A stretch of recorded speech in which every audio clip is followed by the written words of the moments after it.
everyone. Welcome to another episode of Leadership and Politics with Dr. Abraham. As promised, I'm bringing you talent, a thought leader in talent on this show, and today is no exception. I'm bringing you Dr. Shindale Seale, cultural equity expert. Dr. Shindale, welcome to the show. Thank you so much, Dr. Abraham. Thank you for having me. I really appreciate this opportunity. You're most welcome. So if you may, go ahead and tell our audience, who is Dr. Shindale? Well, I think first and foremost, I am someone who bases all of my work in creating equitable environments and creating access for people. I have a nonprofit organization that I am very passionate about. That we take professionals of color into communities, into schools, K-12 schools, where we have young people who've never seen them before, who've never seen people of color being doctors and lawyers and things of that nature. So in that way, we create equity. I have a diversity strategy company where I go into organizations and I try to build out their profile, their environments where it would be hospitable to people who look like me to come in and actually be their authentic selves. So they see somebody like them in a position of absolutely of power or interest or something to admire. Yeah. That's not what your nonprofit does. That's what you do. Yeah, my nonprofit does that in the schools. And my diversity strategy company does it in organizations and in higher ed institutions. And just disclaimer here, I know Dr. Shindale, she's a professor at the same university, and proudly the distinguished University of Redlands. But in the same time, she is also talented in her own way. So she has a series on microaggression. And every time I hear these 5 to 10 minutes posting she has, they're very powerful and they're full of insights. So I wanted her to come on the show, so this way she will share her insights. We're going to be talking about diversity and this certain time of difficulty. We'll talk about equity, we'll talk about inclusion, and then I'll let her do her things on microaggression, because I promise you'll benefit from what she's going to share with us. So let's talk about diversity. In this time of uncertainty, and everybody wants to be isolated, and everybody wants to say, okay, we know better, our culture is better, comes diversity. What's diversity? Well, diversity is something different for everyone. An interesting concept based on where you are. Here in America, we have a very, what we would like to say diverse. We have, everybody's this melting pot and whatnot. So diversity for us means something like a combination of different races, a combination of genders, a combination of age groups, multi-generational workforce. We want to say things like that. Ability, the various types of abilities, diversity of thought. So for us, that's diversity. When I look at something, when I look at global diversity is very different than, say, diversity here in Los Angeles. Diversity in Japan is different than diversity in, Africa somewhere. Diversity in its definition, its solid definition, would be basically employing people, in an organizational concept, is employing people from different backgrounds, but it is bringing differences together, and differences could mean anything. So this is why diversity is a very subjective term. And there's diversity within groups as well. So I got it. So the diversity, if we take it and explain it further, it means, as you said, means different things to many people, to many different people, and it depends on what perspective you're looking at it, from what angle you look at it. The term itself has too many meanings and interpretation. It doesn't mean for sure. It doesn't mean affirmative action.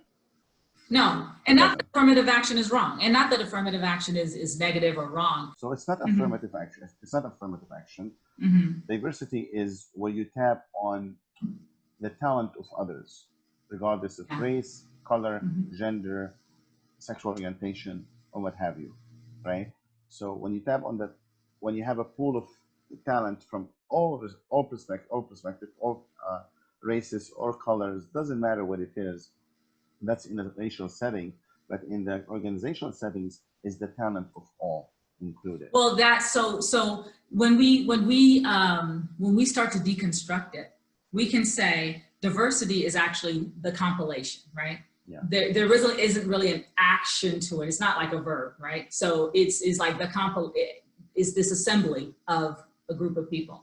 Then we've got something like inclusion, which is where people of diverse backgrounds would be able to contribute to the benefit of the organization. I feel as though I am valued and that my contributions are valued. That's where you start tapping into that talent, and people are actually able to give of what they've learned, regardless of their backgrounds. And then, of course, we've got equity. Let's continue. Let's continue with inclusion. I'd like to explore that further. So, why is it important for us to employ inclusion and within the organization? Why inclusion is important? Inclusion is where an employee has that sense of belonging. So I'm in an organization, and I feel as though when I speak that I'm heard, that what I'm saying is of value, that I am actually contributing to the conversation, I'm contributing to the benefit of an organization.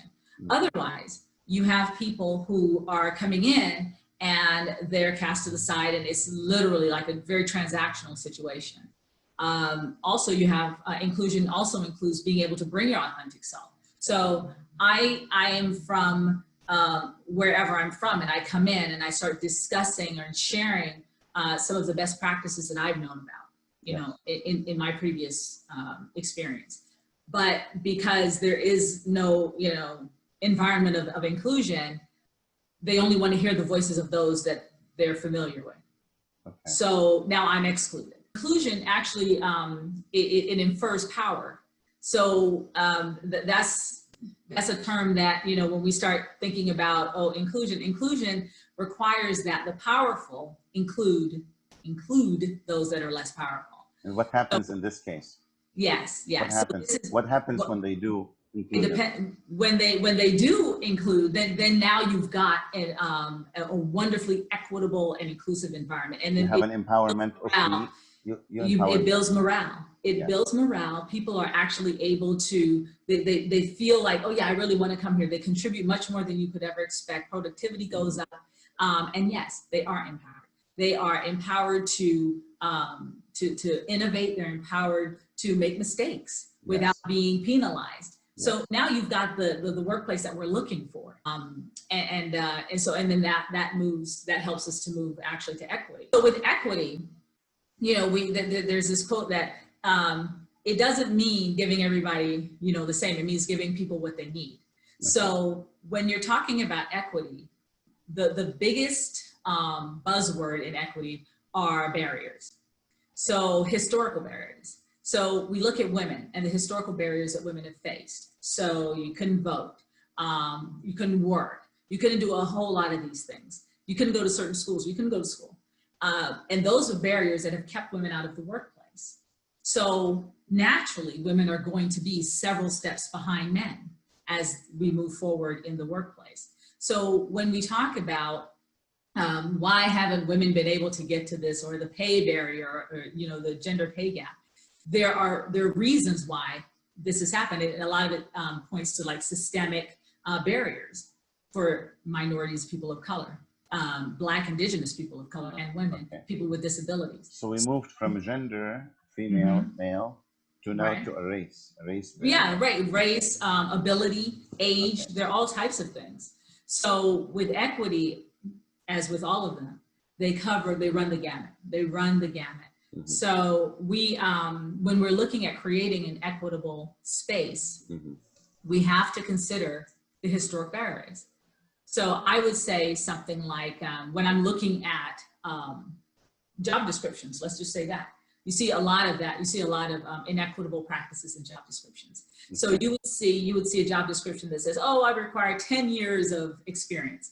Well, you can't expect that let's say a woman who, you know, is of childbearing age that was out of the workforce, you know, for a certain time, to have continual work experience, 10 years, even though she may have the capabilities and she may have the skill set, she may have all of this, but and it's an unnecessary requirement. Why do you need 10 continual years? So this lends to the inequitable practices within like job descriptions. So, I like that.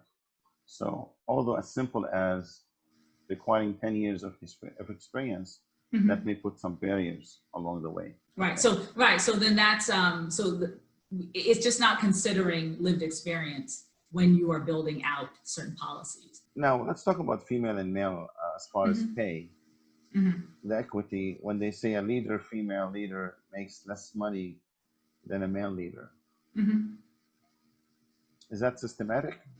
Yes, absolutely, absolutely. But when you look at the value that is placed on women's contributions in the workplace, and there are lots of women who actually hold these things, hold these same concepts of their value within the workplace.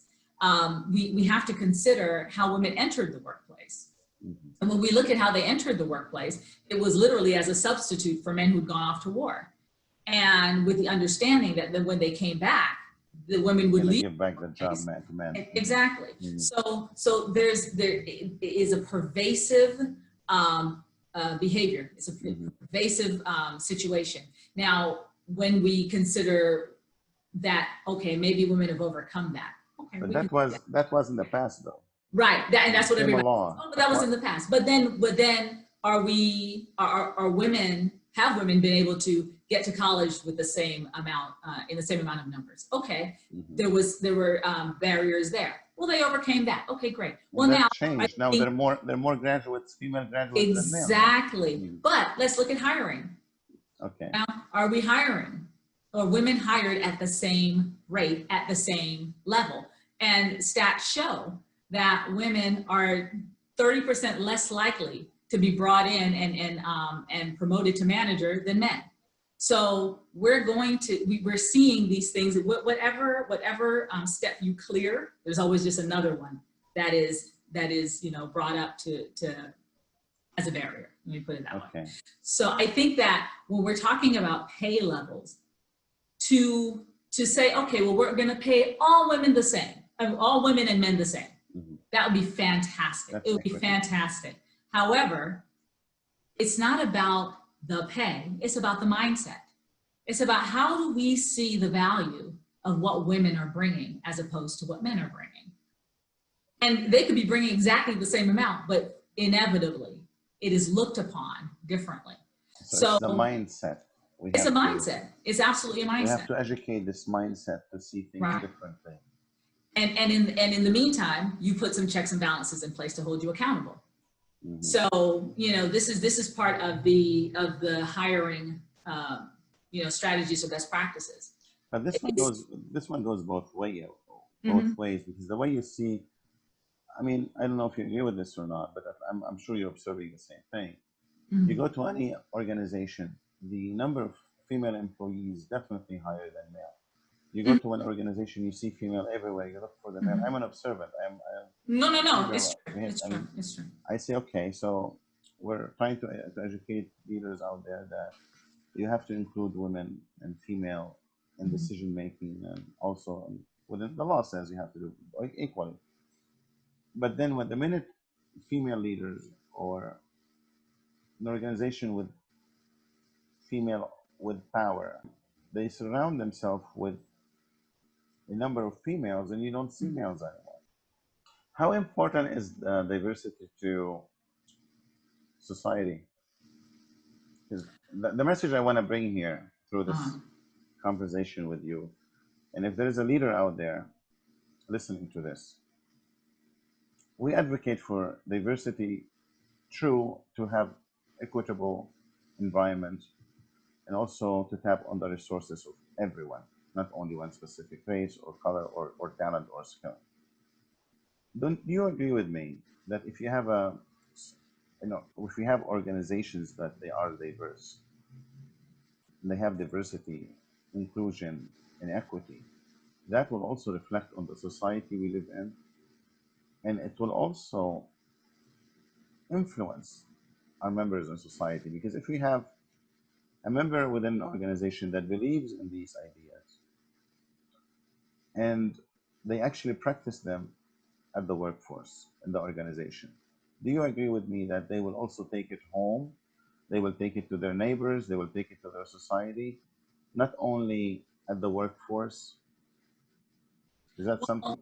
Well, no, not necessarily. They're not necessarily going to take it home because The idea is, well, and that's actually what I was going to say, because when they take it home, that's actually where their base is, right? So in my home, if I have people who don't value diversity, and that's where my safety is, I'm not going to bring a divergent thought into that environment unless I feel absolutely safe and assured that I'm going to be able to talk to my husband or my wife or my whomever about this, my family members or my friends about it without them rejecting me. So now I've got this psychological anxiety about, oh, okay, can I really live this outside of the workforce? Inside the workforce, inside the workplace, I'm actually okay because this is an expected norm.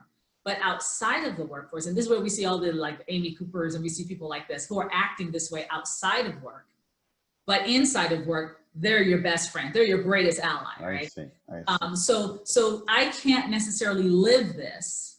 I can't live this outside of work because I'm not safe living as an equitable person with people who don't believe in equity.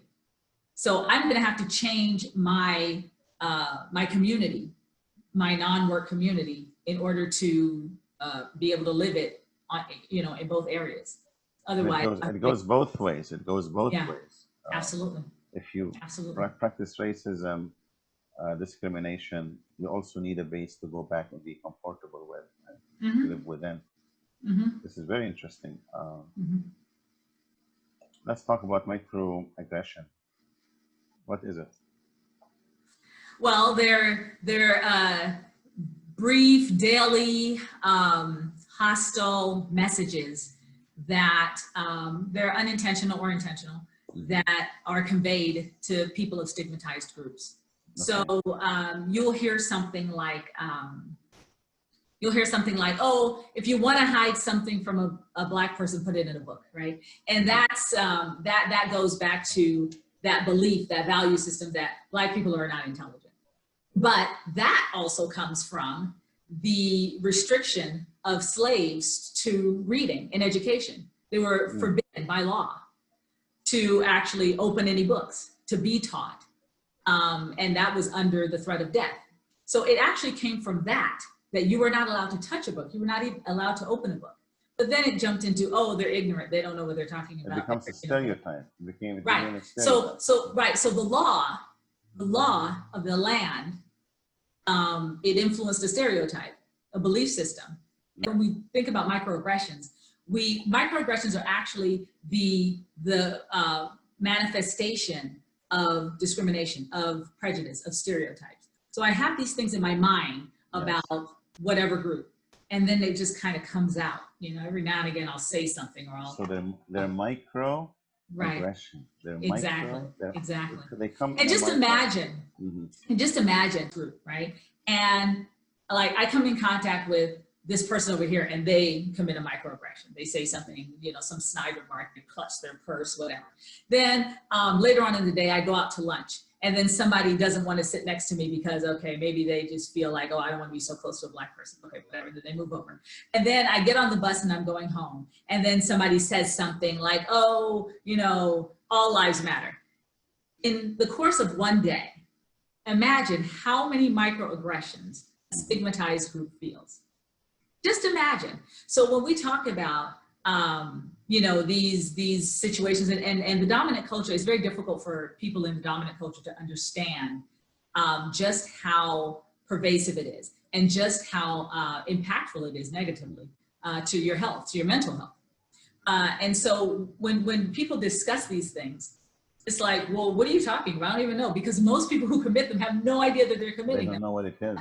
And I'll tell you what, every one of us does it. Every one of us. I've done it. You know, a lot of people have done it. I have to, all of us, we have to work very, very actively to not do these things. What's your advice to leaders out there, managers in organizations, to help them educate their staff about microaggression? I know you do seminars on those kind of things. Yeah. I know you. So my advice is to call me. Have them call me. I know. Call me, okay? So, hey, here's my number. Here's my number. Call me. Call Dr. Shindale. Absolutely. Well, I mean, yeah. What you have to do is just like what I did. Like we have a value set, right? We have a value system that says, oh, this is very, very important to me, you know, hard work or whatever. And that value leads us to feel a certain way about people who we don't feel maybe living up to that value. Then that leads to discrimination against that person based on whatever, based on, you know, your value system, the way you feel, the way you've interpreted it. The way you were raised, whatever it exactly. is. And so if I'm part of the dominant culture and say, oh yeah, I value hard work is really, really important. But then there's this group that I've been messaged does not believe in hard work. They're only looking for handouts. They are lazy, regardless of who I see. How do you do microaggression against them? Give me some examples. Well, so there's research.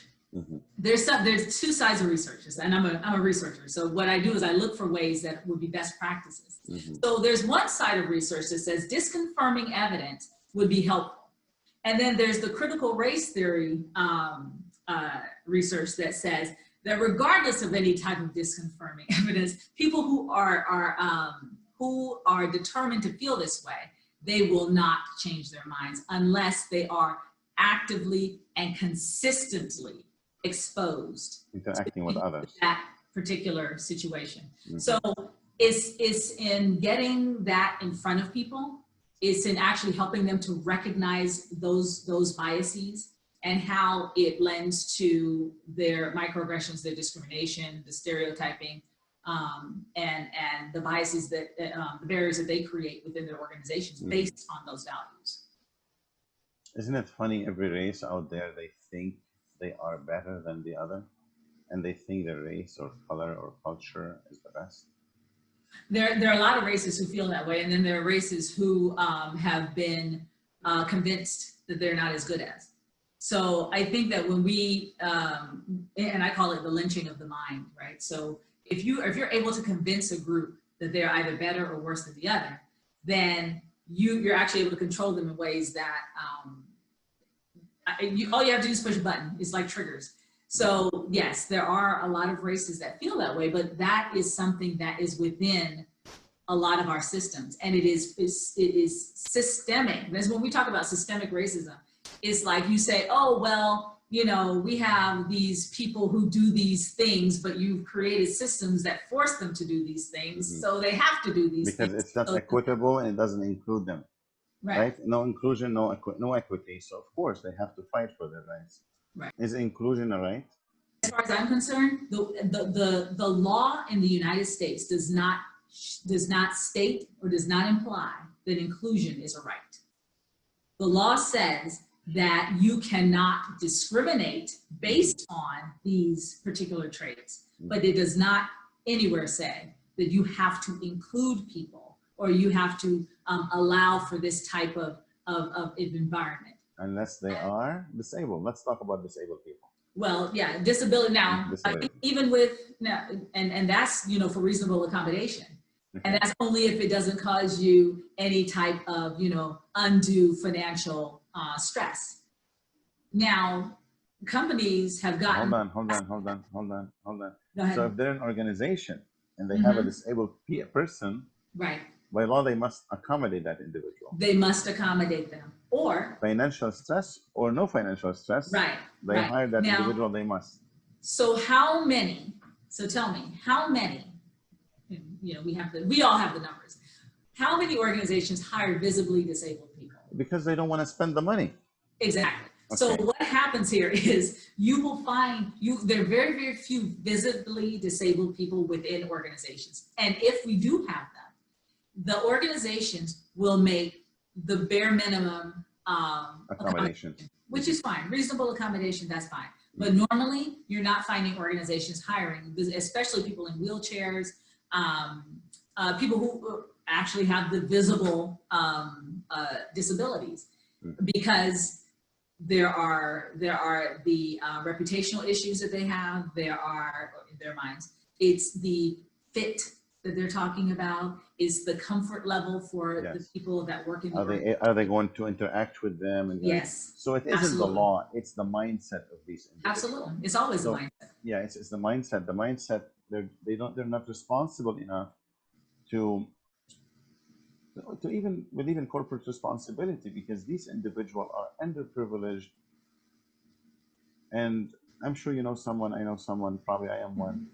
The point is, corporates and leaders out there, they must be aware of the difficulties people with disability have, and they must consider it more like a social responsibility, corporate responsibility, that you employ them, and whatever expenses you have anyway, it's charged off. I mean, well, what we're seeing is that in corporate social responsibility, what we're seeing organizations do is that they are giving money to outside organizations.